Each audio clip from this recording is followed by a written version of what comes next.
Okay guys, kaka-change oil lang ng ating unit. So, we need to reset our kilometers, change oil. So, let's open first our unit. So, yan, naka-change oil siya. So, nakikita ba? Yan. Naka-oil change siya. So, we need to reset that. Okay. 0 kilometers. So, iset natin siya ulit ng 1.5. So, hindi mawawala itong oil change na nakalagay dyan kasi naka-reach na ako ng 6,000. More than 6,000 units. Iba na po ang reset nyo. Unlike before na bago pa lang mga unit nyo, kailangan iset lang tapos mawawala na yung oil change. Now, iset natin yan. Hindi pa rin mawawala yung oil change. But we need to off our engine and then pindutin hold this one.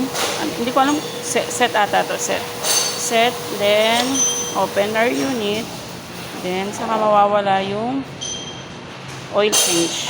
Okay, and then ako kasi nire-reset ko rin tong aking trip B, nire-reset ko rin tong trip B ko, wala lang, para sa sarili ko lang to. Okay, and then let's start.